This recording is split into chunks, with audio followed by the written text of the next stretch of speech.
The report details San Diego County residential water use right down to how many times a toilet is flushed and how many gallons of water your washing machine needs for a load of laundry. My guest, Tartre with the Equinox Center, is here with a few ideas on efficient water use in our homes. Anne, thank you for being here. Thank you for having me. Give us the big picture as to why this report called water use the most critical resource challenge for San Diego.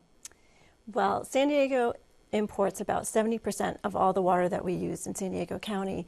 And so as the region grows, as our economy grows and our population grows, it's one of those things that we're going to need to deal with. We need water to run our businesses, our pharmaceutical, our biotech companies. We need water to maintain human health and sanitation. So it's important for all aspects of our quality of life. Let's break down the data. It was very specific. What did you find inside the home? Well, we actually had access to data that really monitored indoor use for samples of homes in San Diego County. And the biggest user of water inside our homes is toilet flushing. Not a very glamorous topic, but that's that. And then after that, we see clothes washers, showers, and faucet use being the next. Yeah, not a whole lot with leaks or dishwasher, so that seems like pretty efficient. Right. This data was important to be this specific because you've come up, or there's ideas you have certainly for how to lower or conserve water or use it more efficiently inside the home. Right. I mean, one of the surprising findings to me was that only about 3 to 4% of our population has installed the most efficient clothes washer or toilet flushing technologies, actually. So it looks like there's still more room to conserve and be more efficient in our homes.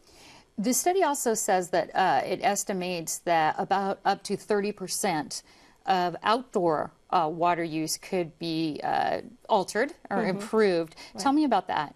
Right. So one of the major findings is that on average, the single-family homes are using about 50 gallons more water every day than they need to water their landscapes.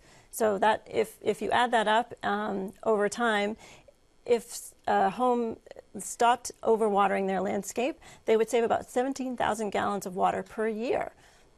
It's pretty significant. Absolutely, it is. The low water landscaping, so we know that's a solution. You take out and you put in drought tolerance, a low water needed plant, you put in drip irrigation, but that costs money. Right. So what can people do if they want to try to be more efficient with their water but don't have a whole bunch of money to spend on it?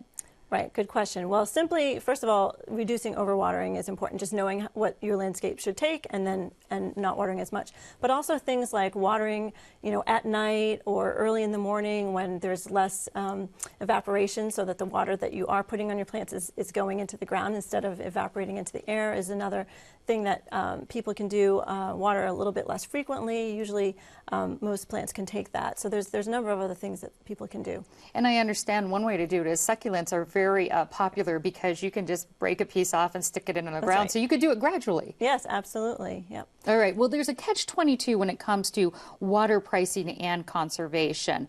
Water agencies say they lose money when they when the use goes down because people aren't paying high bills. So they raise their prices. So then the consumer at home has done what they're supposed to do, but still gets a high water bill. What can be done about that? Yeah, this is a little bit of a conundrum about how we price our water and how water utilities work. But we've looked at some research that shows that if water utilities change their pricing structure so that they're really incentivizing people to conserve and then on the other end sort of discouraging people to waste water, that can actually provide a more stable revenue stream for the water utility during times of drought so that they don't have to, put their prices up so dramatically when people start conserving. Would a tiered water rate structure work better where the people who use the most have to pay the most? That's exactly what I'm talking about. Yes, that tiered water structure, significantly tiered water structure is shown to work in other areas to kind of even out that situation. A little bit more dramatic than what we're seeing right now. Yes. Got it.